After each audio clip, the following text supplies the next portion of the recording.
January 27, 1945, East Prussia. The Nazis are surrounded, but they keep fighting. Every ruin hides a rifle, every shadow a machine gun nest. Among the snow and wreckage crawls Roza Shanina, sniper of the 184th Rifle Division. Her rifle is wrapped in white cloth, her uniform stiff with frost. She moves slowly through the silence, eyes fixed through a PU scope. The Red Army advances behind her, clearing the last German strongholds near Ilmstorf. Rosa is 20 years old, 41 confirmed kills, known across the front as the girl sniper. To the enemy, she's a ghost they never see coming. A German gun opens fire from a half-collapsed house. She sights the flash, adjusts, and fires once. The shot lands clean. Smoke drifts across the snow. Her breath steadies. Her fingers are numb, her heartbeat even. For 16 months she's fought from Vitebsk to Vilnius, never stepping back, never missing twice. Tomorrow she will fall here in this snow, under this same grey sky. But her name will outlast the empire she fought to destroy. June 22, 1941. Before dawn, the Nazis strike. 3 million German soldiers surge across the Soviet frontier in Operation Barbarossa, the largest land invasion in human history. Panzer divisions slice through Belarus and Ukraine. Luftwaffe bombers hammer railways, depots, and cities. Within hours, the Eastern Front, the bloodiest theatre mankind will ever witness, is born. The Red Army is caught unprepared. Whole divisions vanish before receiving orders. By the 10th day, the Wehrmacht has advanced hundreds of kilometers. Minsk and Riga burn. German radio boasts that the Soviet state is finished. Behind the front lines come the Einsatzgruppen, Nazi killing squads whose mission is annihilation, not occupation. Villages are erased, Jews and prisoners executed, civilians slaughtered in ditches. This is total war. In Moscow, panic spreads. Stalin vanishes from public view for 2 days, then returns to the airwaves with the speech that becomes a rallying cry. Comrades, citizens, brothers and sisters, our cause is just. The enemy will be defeated. Entire industries uproot and roll eastward beyond the Urals. Cities dismantle themselves, shipping machines and workers into the wilderness to rebuild the war economy. Every citizen becomes part of defense, men to the front, women to the factories and fields. By the first winter, the German advance halts outside Moscow. The Soviets have lost millions, but they have survived. Leningrad is encircled, Stalingrad lies ahead, and the Eastern Front freezes into a 3,000-kilometer scar. The USSR bleeds but refuses to die. From this catastrophe rises a new reality. The war now demands everyone.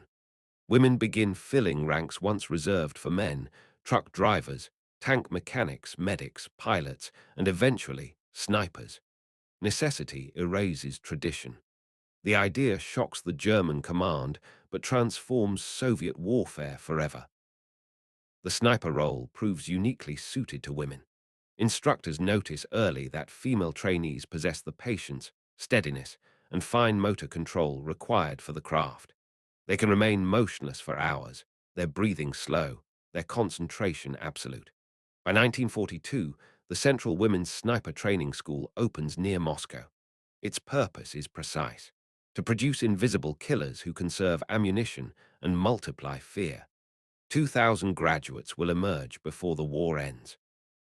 One of those future names belongs to a young woman far north in Arkhangelsk Oblast, Roza Shanina.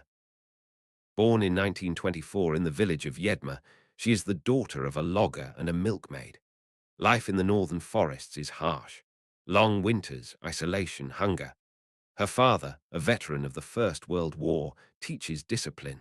Her mother, endurance. At 14, Rosa walks more than 100 kilometers through tiger trails to reach a school in Arkhangelsk. She boards in a dormitory, studies literature, and works part-time at a kindergarten. Teachers remember her as serious, self-contained, and stubbornly determined to improve her life through study. When war erupts, her two brothers enlist. Months later, a telegram arrives. Her brother Mikkel has been killed near Leningrad. The message hardens her resolve. She applies to enlist, is rejected for age and lack of training, and returns to her teaching job. But she reads the casualty lists printed daily, searching for familiar names, each line deepening her conviction that she must act.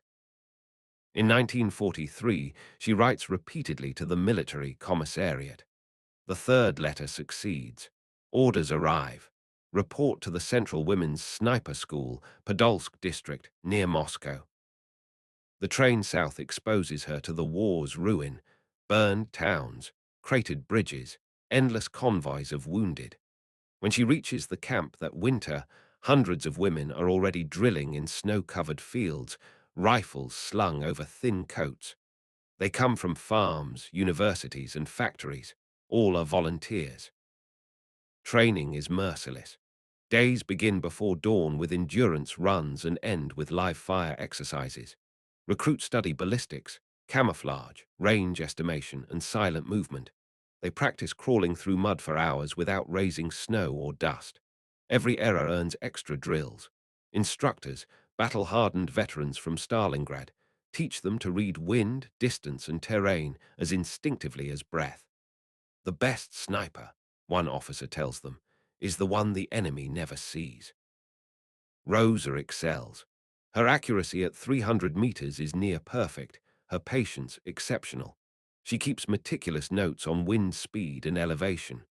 She learns to dismantle and reassemble her Mosin, Nagant in total darkness.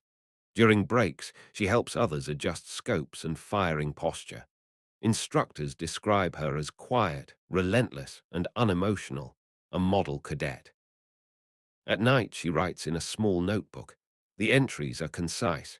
200 meters, headwind, target hit. Rarely emotion, only observation. One line reveals the reason behind her focus. I must become worthy of those who died.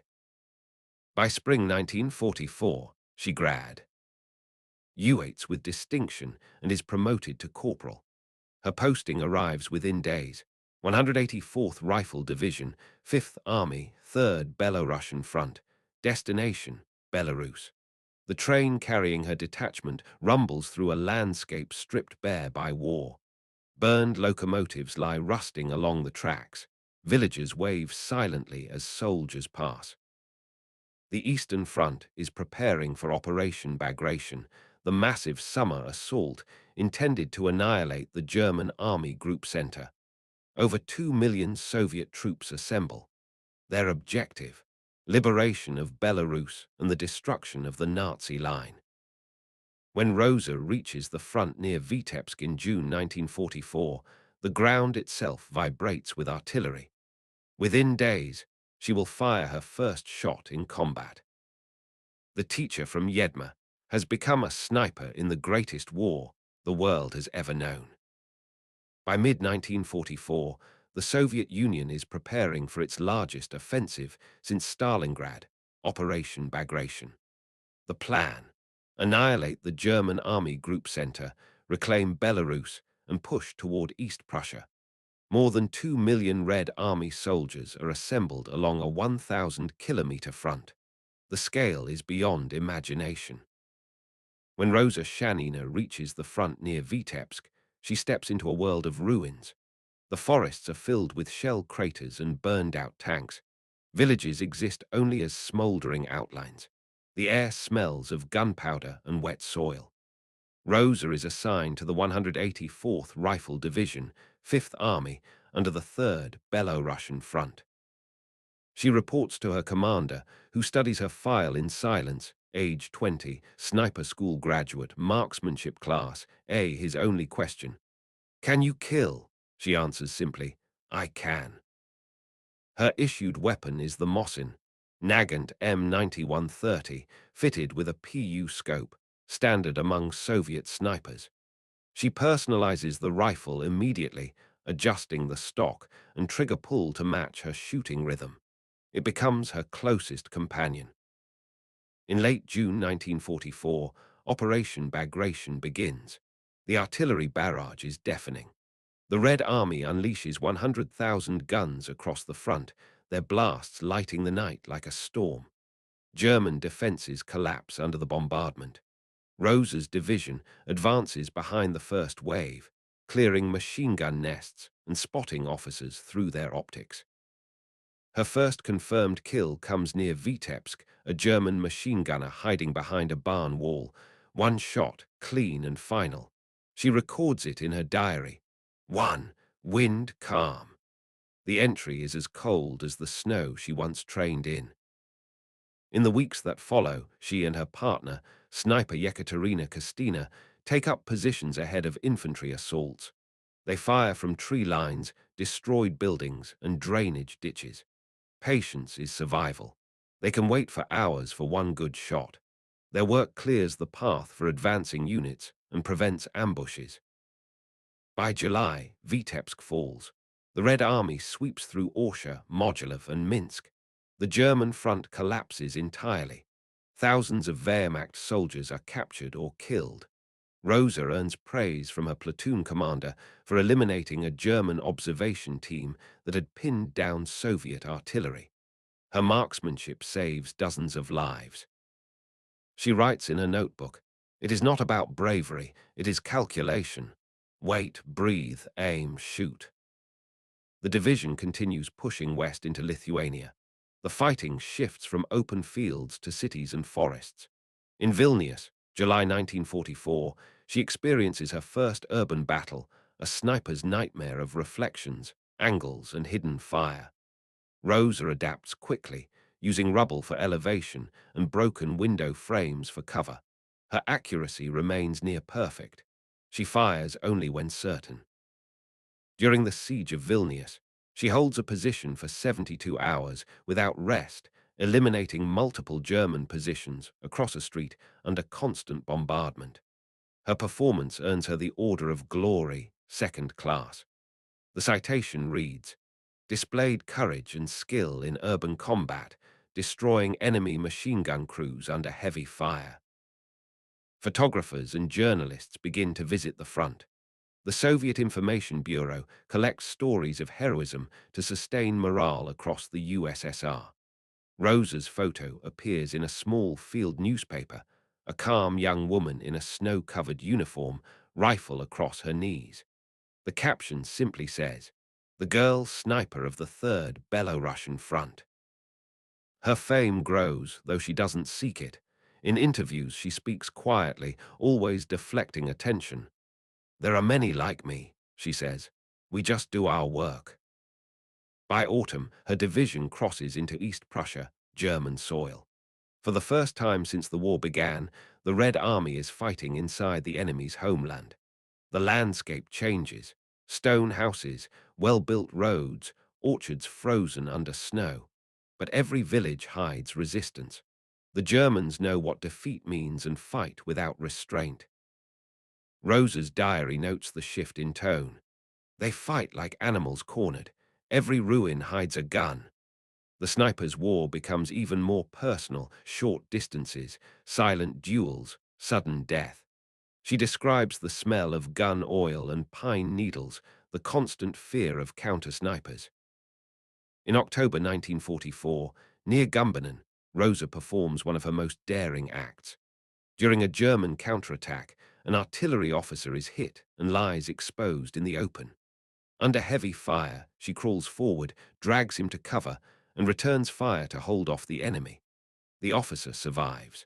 Her actions earn her the Order of Glory, first class, an honor few soldiers, male or female, receive. Her comrades admire her precision, but also her endurance. She never complains, never hesitates. When frostbite cracks her fingers, she wraps them in rags and continues shooting.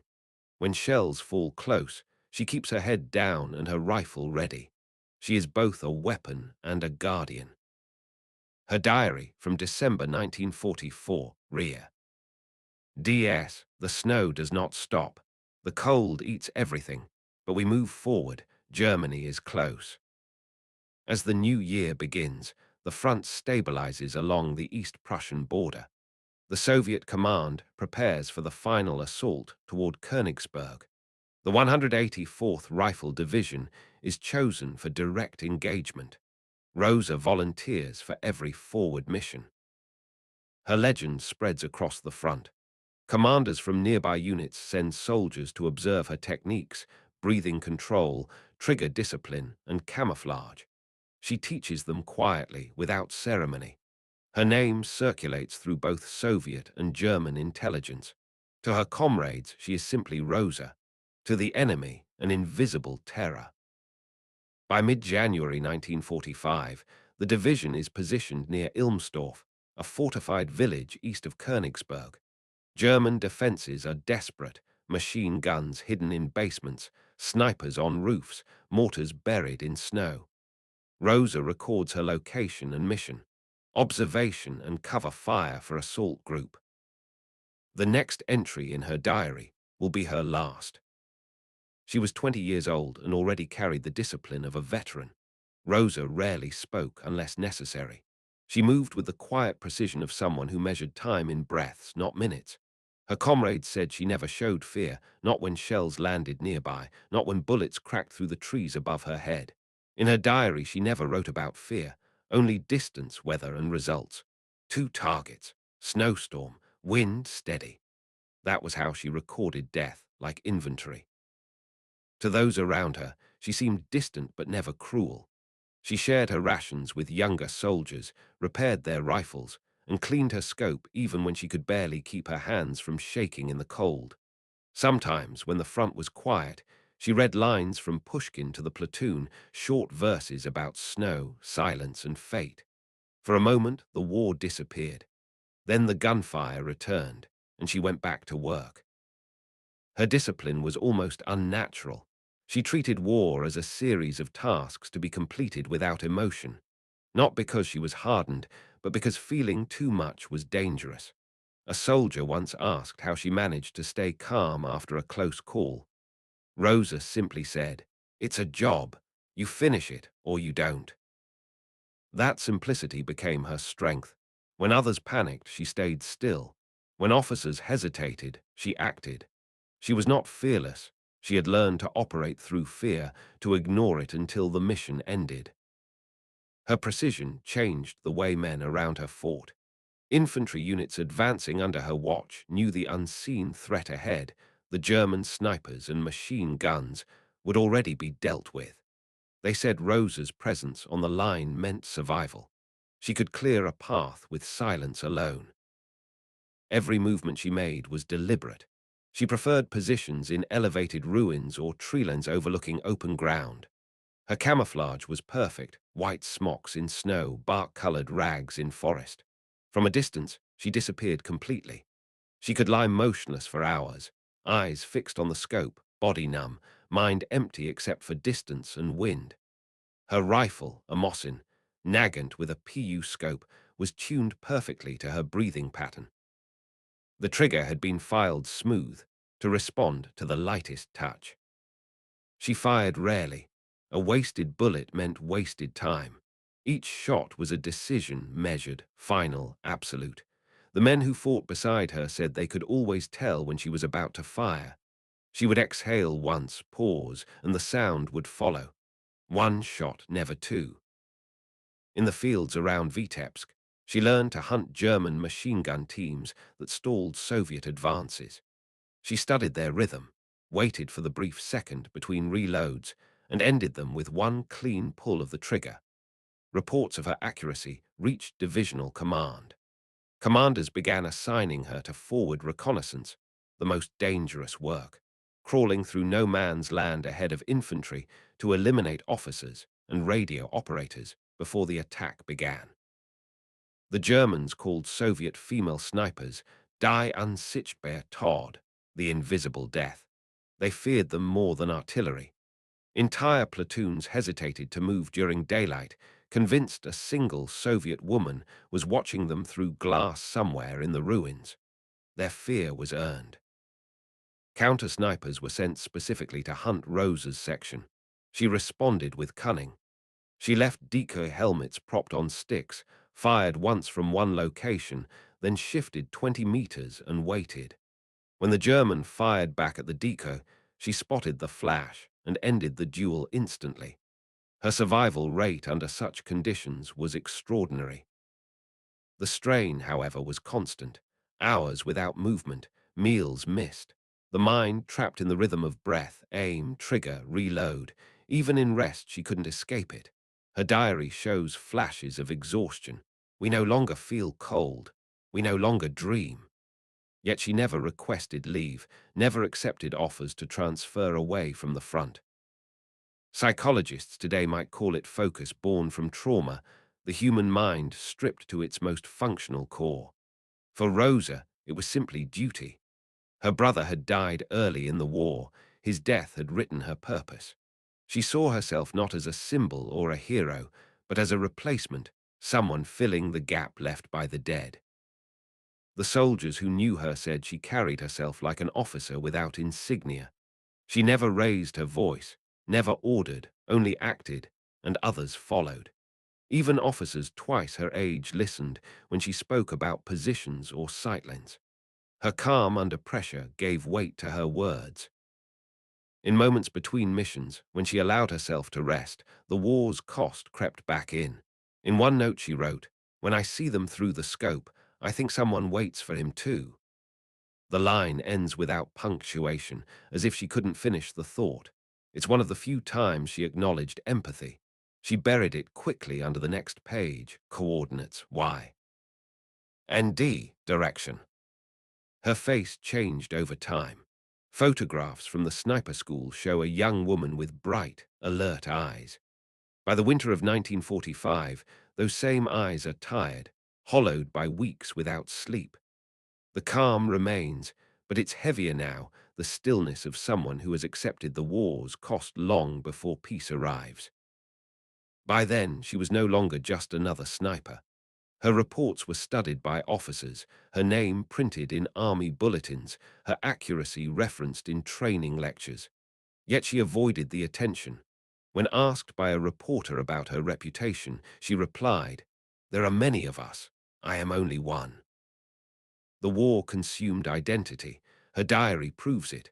Early entries end with Rosa. Later ones stop carrying a name at all. She had become her task, a line of sight, a breath, a rifle trigger. But within that transformation remained a spark of the girl who left Yedma with nothing but determination. That spark never vanished, even as the war hardened everything else. Every day she walked closer to her end without hesitation. She had already made peace with it. The question was never if, but when. The Germans had a word for snipers like Rosa, Geisterschützen, ghost shooters. They spoke of them in whispers, not reports. To German infantry, these women were invisible executioners, unseen until the moment of impact. Soldiers refused to linger near windows or smoke outside dugouts. One exposed helmet could mean death. Fear spread faster than orders. By the winter of 1944, Rosa's name appeared in German field intelligence bulletins. Her confirmed kills and her division's advances were too consistent to ignore. Rumors exaggerated her numbers, turning her into a myth. Some German units claimed she could see in the dark. Others believed she never missed. The truth was simpler. She waited longer than anyone else. Captured diaries from Wehrmacht troops described the terror. "The Russian women do not shout, do not run," one soldier wrote. "They only wait." The line between superstition and strategy blurred. Each unseen shot shattered morale.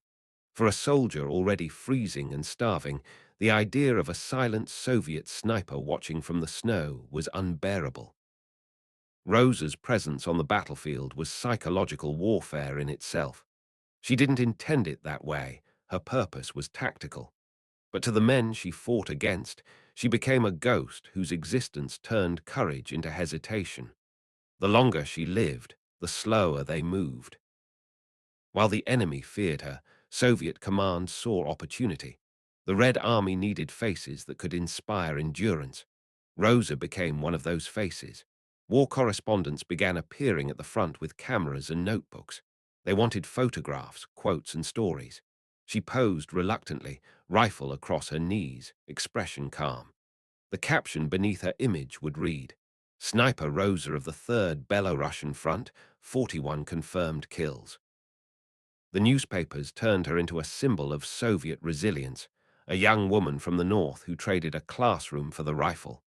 To the public, she embodied the ideal of the citizen soldier, educated, composed, and fearless. To soldiers, she was proof that the front could shape ordinary people into steel. Yet those who served beside her knew she was not interested in heroics.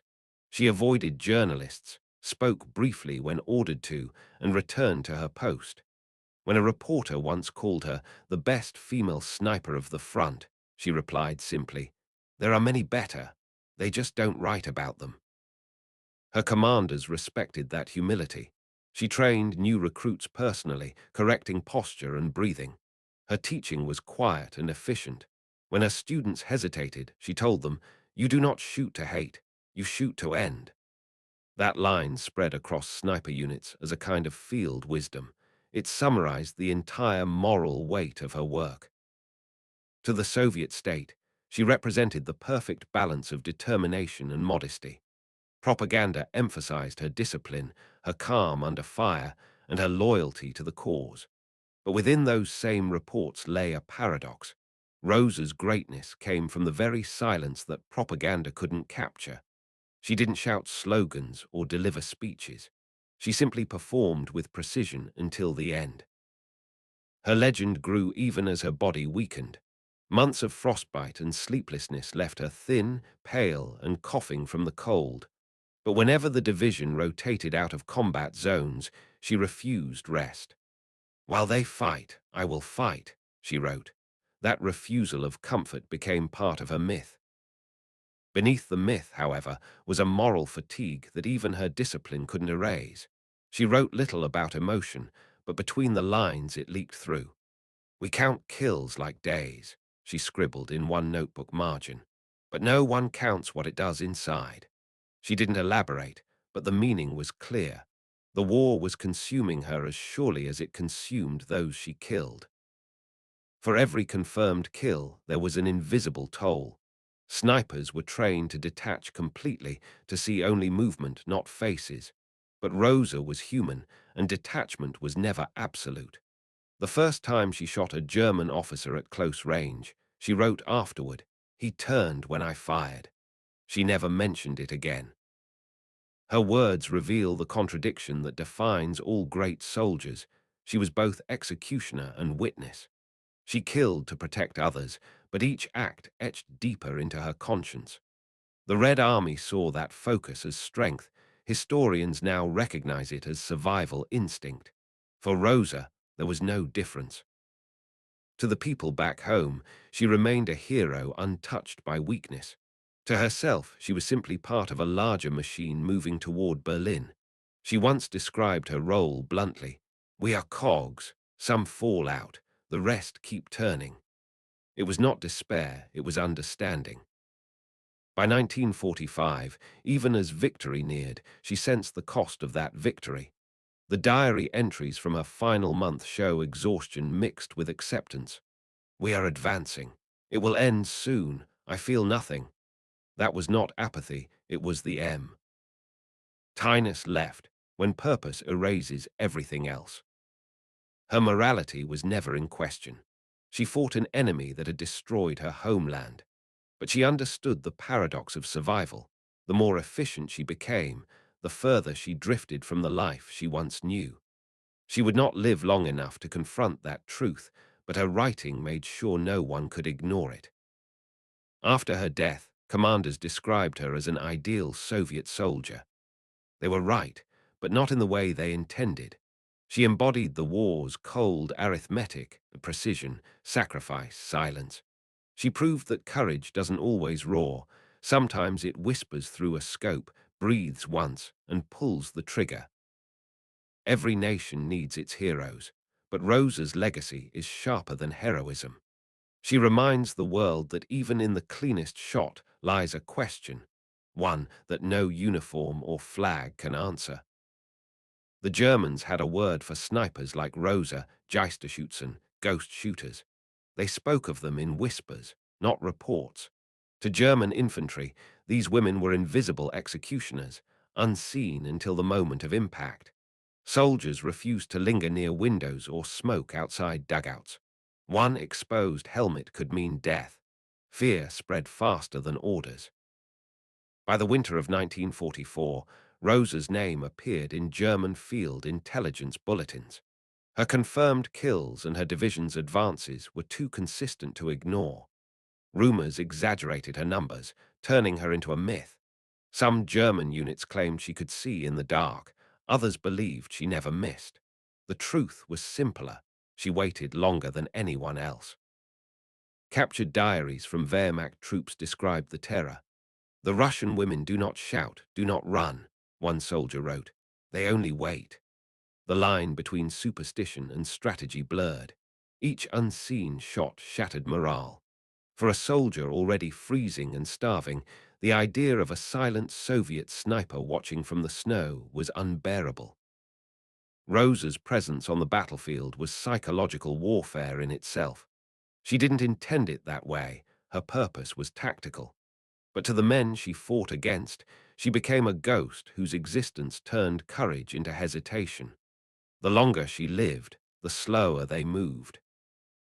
While the enemy feared her, Soviet command saw opportunity. The Red Army needed faces that could inspire endurance. Rosa became one of those faces. War correspondents began appearing at the front with cameras and notebooks. They wanted photographs, quotes, and stories. She posed reluctantly, rifle across her knees, expression calm. The caption beneath her image would read, "Sniper Rosa of the 3rd Belorussian Front, 41 confirmed kills." The newspapers turned her into a symbol of Soviet resilience, a young woman from the north who traded a classroom for the rifle. To the public, she embodied the ideal of the citizen soldier, educated, composed, and fearless. To soldiers, she was proof that the front could shape ordinary people into steel. Yet those who served beside her knew she was not interested in heroics. She avoided journalists, spoke briefly when ordered to, and returned to her post. When a reporter once called her the best female sniper of the front, she replied simply, "There are many better. They just don't write about them." Her commanders respected that humility. She trained new recruits personally, correcting posture and breathing. Her teaching was quiet and efficient. When her students hesitated, she told them, "You do not shoot to hate, you shoot to end." That line spread across sniper units as a kind of field wisdom. It summarized the entire moral weight of her work. To the Soviet state, she represented the perfect balance of determination and modesty. Propaganda emphasized her discipline, her calm under fire, and her loyalty to the cause. But within those same reports lay a paradox. Rosa's greatness came from the very silence that propaganda couldn't capture. She didn't shout slogans or deliver speeches. She simply performed with precision until the end. Her legend grew even as her body weakened. Months of frostbite and sleeplessness left her thin, pale, and coughing from the cold. But whenever the division rotated out of combat zones, she refused rest. "While they fight, I will fight," she wrote. That refusal of comfort became part of her myth. Beneath the myth, however, was a moral fatigue that even her discipline couldn't erase. She wrote little about emotion, but between the lines it leaked through. "We count kills like days," she scribbled in one notebook margin. "But no one counts what it does inside." She didn't elaborate, but the meaning was clear. The war was consuming her as surely as it consumed those she killed. For every confirmed kill, there was an invisible toll. Snipers were trained to detach completely, to see only movement, not faces. But Rosa was human, and detachment was never absolute. The first time she shot a German officer at close range, she wrote afterward, "He turned when I fired." She never mentioned it again. Her words reveal the contradiction that defines all great soldiers. She was both executioner and witness. She killed to protect others, but each act etched deeper into her conscience. The Red Army saw that focus as strength. Historians now recognize it as survival instinct. For Rosa, there was no difference. To the people back home, she remained a hero untouched by weakness. To herself, she was simply part of a larger machine moving toward Berlin. She once described her role bluntly: "We are cogs, some fall out, the rest keep turning." It was not despair, it was understanding. By 1945, even as victory neared, she sensed the cost of that victory. The diary entries from her final month show exhaustion mixed with acceptance. "We are advancing. It will end soon. I feel nothing." That was not apathy, it was the M. Tinus left, when purpose erases everything else. Her morality was never in question. She fought an enemy that had destroyed her homeland. But she understood the paradox of survival. The more efficient she became, the further she drifted from the life she once knew. She would not live long enough to confront that truth, but her writing made sure no one could ignore it. After her death, commanders described her as an ideal Soviet soldier. They were right, but not in the way they intended. She embodied the war's cold arithmetic, precision, sacrifice, silence. She proved that courage doesn't always roar. Sometimes it whispers through a scope, breathes once, and pulls the trigger. Every nation needs its heroes, but Rosa's legacy is sharper than heroism. She reminds the world that even in the cleanest shot lies a question, one that no uniform or flag can answer. January 1945. East Prussia burns. Entire villages vanish beneath artillery fire. The German army is collapsing, but each retreating unit fights as if the war can still be reversed. Civilians flee through snow, pushing carts filled with what's left of their homes. The Red Army moves behind rolling walls of smoke and flame. Among them marches the 184th Rifle Division, Rosa's division, advancing toward the town of Ilmstorf, a name that will become her final entry in history. The cold is unbearable. Temperatures drop below -20. Rifles freeze. Soldiers light fires in helmets just to keep their hands alive. The ground is iron hard. The offensive has entered a frozen world where only movement means survival. Rosa has been in combat for 16 months and her body shows it. Her hands are scarred, her eyes hollow from sleepless nights, but her precision remains absolute. Her rifle never fails, and neither does she. The offensive begins with thunder.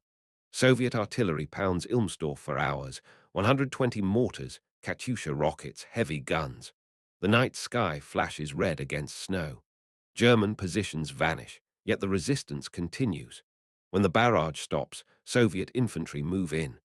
They are met by machine guns hidden under floors, snipers in attics, and mortars buried beneath collapsed barns. The village becomes a maze of fire and ruin. Rosa and her observer crawl through a ditch on the southern edge of the town. The snow is mixed with ash and blood. Ahead lies a farmhouse-turned fortress. She studies it through her scope, the flicker of a muzzle, a silhouette shifting behind sandbags. She breathes once, holds, and fires. The machine gun stops. Her observer notes it in his logbook. "Two confirmed." For hours, they work like that: move, fire, wait. Each shot clears a few meters of advance for the infantry. Her section's calm precision allows the Soviet troops to cross open fields that would otherwise have been death zones. By afternoon, the 184th Division pushes deeper into the ruins. German defense collapses block by block, but the price is enormous. Medics drag wounded men through the snow, field hospitals overflow. The air is filled with screams and the metallic stench of blood. Still, orders are clear: Ilmstorf must fall before night. Rosa's commander directs her to provide overwatch for the next assault. A platoon is pinned down by German fire from a two-story farmhouse. Machine guns cover the street, cutting down anyone who tries to cross. Rosa moves into position behind a broken wall, checks wind direction, and sights the window. The gunner leans forward to reload, one shot, clean through the chest. Another soldier moves to take his place, second shot, the same result. The team collapses, and the Soviet infantry charges forward. By evening, only the outskirts remain. The snow glows faintly from distant fires. Rosa has been awake for more than 30 hours. Her uniform is stiff with frozen sweat, her face streaked with soot. She chews a piece of bread so hard with cold that it tastes like stone. Her observer reminds her to rest. She shakes her head. There's still movement ahead. They advance toward the northern edge of the village, where the last German stronghold holds out. From a distance, it looks like a barn, but the flashes from its walls tell another story, an entrenched machine gun nest and mortars dug into the earth. Soviet infantry have tried to break it twice, both times pushed back. Dozens lie in the snow. Rosa watches through her scope, searching for command signals, muzzle flashes, anything. Then she sees him, a Soviet platoon commander hit by shrapnel, lying exposed in open ground. The fire around him is relentless. Two medics attempt to reach him but are forced back by gunfire. Without hesitation, Rosa begins crawling forward. Her observer shouts after her, but she doesn't respond. She moves low, using shell holes as cover, her rifle slung across her back. The snow around her erupts as bullets strike, sending white plumes into the air. She keeps moving inch by inch toward the fallen officer. When she reaches him, he's still alive, clutching his chest. She drags him by the collar, pulling him toward a shallow trench. German fire intensifies. She positions herself between him and the enemy, shoulders the rifle, and begins returning fire. Her first shot hits a gunner, the second silences a window. Her observer joins her from behind, covering the flank. For a brief moment, the field goes quiet. Then a mortar lands 10 meters away. The blast throws her into the trench. She lands hard, ears ringing, breath knocked out. Shrapnel tears through her right shoulder, but she forces herself up, reloads, and fires again. The wounded officer crawls further back as reinforcements arrive. Rosa waves them off, shouting for them to move. Another explosion follows, closer this time. Snow and soil rain down. She collapses, gripping her rifle, struggling to breathe. Her observer drags to cover, but her uniform is soaked dark. The last thing she says, according to his account, is quiet, almost mechanical. Keep firing. The battle rages for hours after she's carried from the field. By midnight, Ilmstorf falls. The German line shatters completely. The Red Army takes what's left, basements filled with dead, weapons frozen to hands, walls riddled with bullet holes. The division's report for January 27 reads: Sniper Rosa, 184th Rifle Division, wounded in action during rescue of officer near Ilmstorf. Displayed exceptional bravery and steadiness under enemy fire. There is no mention of her age, no elaboration on her deeds, just another entry in a ledger of endless loss. In truth, her war ends there, on the frozen edge of that nameless field. January 28, 1945. The front is silent except for the crack of distant artillery. The smoke above Ilmstorf still drifts, faint and slow. Beneath it, a field hospital operates inside what used to be a German farmhouse.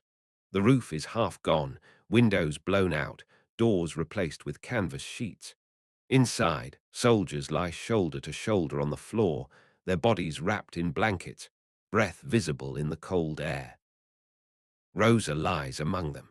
Her right shoulder and chest are bandaged tightly, blood seeping through gauze that has already frozen at the edges. The blast from the mortar the previous day shattered her ribs and lodged shrapnel near her heart. The medics have done what they can with no proper tools and little light. The only sound in the room is the soft hum of kerosene lamps and the muffled orders of doctors working without rest. She drifts in and out of consciousness. When awake, she doesn't speak. The nurse assigned to her, a woman named Anna from Smolensk, later says she opened her eyes once, looked around and whispered, "Did we take it?" Anna nodded.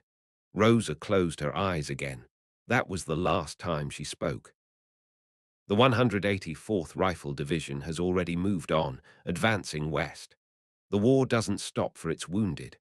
Trucks and sleds ferry the injured to the rear, but the roads are blocked by wreckage. Evacuation is impossible. The hospital remains where it is, exposed, half frozen, surrounded by snow. At dawn, the shelling starts again. German artillery targets the village blindly, unaware it's already lost. Shells land close enough to shake the building. Dust falls from the rafters. The medics work faster. They have no morphine left, only strips of cloth to bite on. One of them writes in his report later that the wounded endured the bombardment in silence, not out of courage, but exhaustion. When the shelling stops, the quiet feels unnatural. The doctor checks the wounded one by one. When he reaches Rosa, she's no longer breathing. Her pulse has faded. He writes the time, 6:30 a.m., on a scrap of paper torn from a field notebook and pins it to her sleeve. The official cause of death reads, severe thoracic wound, hemorrhage. Outside, snow continues to fall. The hospital staff dig graves behind the building, marking them with wooden boards. They wrap the bodies in blankets and cover them quickly before the ground freezes solid again. Rosa is buried among them, under the same snow she once fought beneath. Her rifle, the Mosin, nagant that never failed her, is placed across her chest. The medics carve her name and rank into a tin plate. Sniper, 184th Rifle Division, Roza Shanina. There is no ceremony, no speech, no music, only the sound of shovels and wind. By the time the division learns of her death, the battle has already moved 20 kilometers west. The war continues as if nothing happened. But for those who fought beside her, the loss is immediate. Her observer, Sergeant Sokolov, writes in his notebook that night, "We lost her today. She saved the officer. She didn't need to. She could have stayed back. She didn't." He never erases the entry. A week later, when Soviet correspondents arrive to document the East Prussian offensive, they hear about the young sniper who died rescuing a wounded officer. They visit the site, photograph a makeshift grave, and speak with witnesses. Within days, her story spreads through the frontline press. The first article appears in Frontovaya Pravda, short, restrained, factual. Sniper Roza Shanina, Order of Glory First and Second Class, fell in battle near Ilmsdorf while covering the evacuation of a wounded commander. She displayed bravery and composure characteristic of the Soviet woman fighter. It's read by thousands across the front. Soldiers tear it from newspapers and carry it folded in their pockets. To them, her story feels familiar, one life among millions, but perfectly symbolic of them all. Behind the image of the hero, the real story remains known only to those who served with her, the quiet teacher from the north who had turned herself into a precision instrument of war. They remember her silence, her steadiness, the way she checked her rifle 3 times before every mission.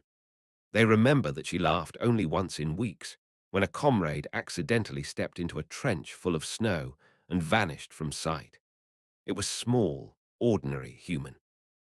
Her personal diary is sent with her belongings to divisional headquarters.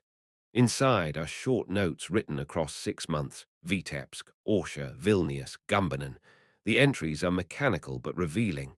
Cold today, 2 targets, patrol moved west. And sometimes one sentence that doesn't fit. The wind reminds me of home. When the diary reaches Moscow, editors at Sovsky Patriot recognize its power. They print excerpts under the headline, "The girl sniper who fought until her last breath." The words spread across the Soviet Union. In classrooms, factories, and barracks, people read her line. Aloud. She becomes the quiet counterpoint to the war's chaos, a face of composure amid destruction.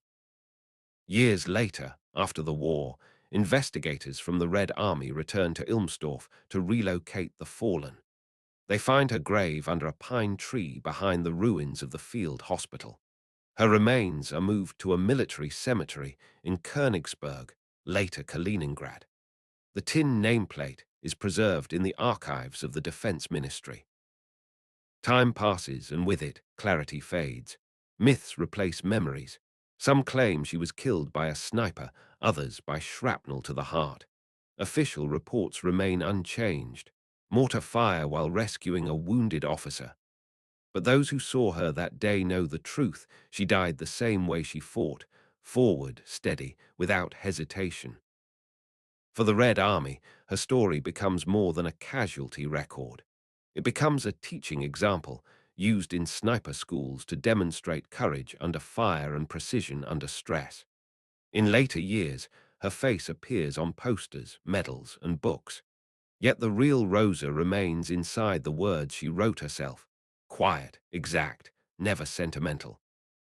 The final line of her diary, dated January 25, 1945, reads, "We will soon be in Germany. I feel the end is near." She was right. Her comrades remember her not as a legend, but as a person, small frame, calm eyes, voice barely above a whisper. A soldier who asked for nothing and gave everything. The war moved on. History did too. But in that frozen farmhouse near Ilmsdorf, a 20-year-old woman from Arkhangelsk became a fragment of eternity, one name among millions, etched into the snow and silence of the Eastern Front. When Ilmsdorf was secured, the 184th Rifle Division pushed west without pause. Orders left no room for mourning. Names were recorded, tags collected, and the war rolled forward. But within the division, the silence after Rosa's death felt heavier than the snow itself. The men who had relied on her eyes now crossed battlefields without the steady confidence her rifle had given them. Word of her sacrifice traveled quickly. By February 1945, official bulletins across the Third Belarusian Front mentioned her name beside her awards. Propaganda officers reprinted the details in leaflets and front newspapers, not out of sentiment, but necessity. The Red Army needed reminders of endurance. Rosa became one of them. Her face, a young woman with calm eyes, hair tucked beneath a fur cap, began to appear on walls and bulletins from Vilnius to Smolensk. At home in Arkhangelsk, the telegram arrived. Her mother opened it alone. The line was short. "Your daughter, Corporal Roza Shanina, fell heroically in battle near Ilmsdorf." Nothing more. No mention of medals, no mention of the lives she saved. Her family received her belongings weeks later, a diary, a medal ribbon, and the photograph she had carried through the front. It was creased down the middle, but her expression was the same as in every image taken of her, calm, serious, and impossibly young. In Moscow, the war was nearly over. The Reichstag would fall in 3 months, Berlin would burn, and the world would change forever. But long before that victory parade, the Soviet press was already writing about the generation that would never see it. Rosa became part of that story, the face of those who did not return. Her image stood beside others: Pavlichenko, Kozmodmianskaya, Kravchenko, each a fragment of a vast and terrible victory. Her reputation grew after her death not through myth, but through record. Her commanders' reports, her confirmed kills, her diary entries, all documented, dated, verified. There was no invention in her legend. It was built on fact. That made it more powerful. Her diaries were published in fragments through the late 1940s. Soldiers and civilians alike read her words, a mixture of precision and silence. "I feel the end is near. We do not dream. Fear wastes time." There was no rhetoric, only the steady language of a soldier who accepted the war as work. Soviet historians called her the voice of disciplined courage. To later generations, she became something else. The reminder that behind every heroic photograph lies exhaustion, frostbite, and quiet fear. Her posthumous recognition included 2 orders of glory and multiple citations for bravery. Her name was carved into the monuments of Arkhangelsk and later Kaliningrad. Streets and schools were renamed. Yet even as official honors multiplied, the soldiers who had known her still described her differently. To them, she was not a symbol. She was simply Rosa, the sniper who shared rations, the one who never missed, the one who always kept her calm when others broke. The Soviet Union would build an empire on victory, but victories like hers came at the cost of youth. She was 20 when she died, younger than many of the soldiers she commanded through her precision. Her death underlined the paradox of total war, that it demanded both heroism and innocence at once. In the decades that followed, her story faded quietly as new wars and new heroes filled the airwaves. But her diary never disappeared. In the archives of Moscow, its pages still bear fingerprints darkened by field dust and oil. Students who study them today find no hatred in her words, no ideology, only the voice of a young woman doing her duty without complaint. In a later entry found tucked between pages, she wrote, "If I die, let them remember I was not afraid." That sentence, written in pencil on a torn sheet of paper, is now inscribed on her memorial stone. Her life captured the transformation of an entire generation of Soviet women. Before the war, they were students, nurses, teachers. By the end, they were pilots, partisans, gunners, and snipers. Over 800,000 served in uniform, tens of thousands died in combat. They carried rifles and maps instead of books, and when the war ended, many never found the lives they left behind. Rosa was one among them, one name among millions, but one whose face endured because she wrote it down herself. The battlefield where she fell no longer exists. The village of Ilmsdorf was rebuilt, renamed, and eventually absorbed into Kaliningrad Oblast. The snow covers everything each winter, as it did on the morning she died. Travelers who visit her grave see a single granite marker beneath pine trees, simple and clean. Flowers still appear there every year, red carnations against white frost. Military historians still study her records for their technical detail. Her confirmed kills, 41, are all logged with coordinates and signatures of witnesses. Her training not. Ebooks survive in the archives of the Women's Sniper School.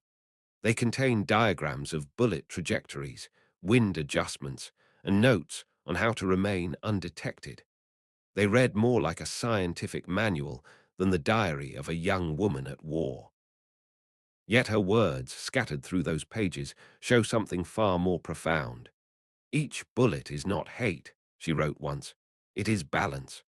In that line lies the essence of the sniper's world: precision without rage, purpose without mercy. She turned war into mathematics, but within that calculation existed a conscience she never erased. Her story has outlived the country she fought for. The Soviet Union collapsed, its borders redrawn, its archives opened. But her name remained. Schools still teach her as part of the history of courage. Russian, Belarusian, and Ukrainian children read her story not as propaganda, but as a study in endurance, proof that clarity of purpose can exist even in chaos.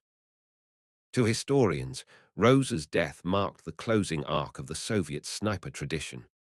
The war would end within months. The age of the invisible marksmen, many of them women, would fade into legend. Her example remained in manuals long after her time, a footnote that read, "Shanina, composure under extreme pressure." For those who seek meaning in her life, the answer is simple. She didn't fight for glory or vengeance. She fought because she believed that skill and duty could hold the line against destruction. She didn't want to be remembered. She wanted to finish the job. Her story is neither tragedy nor triumph. It is the record of what war demands when nothing else remains. A teacher turned soldier. A girl turned legend.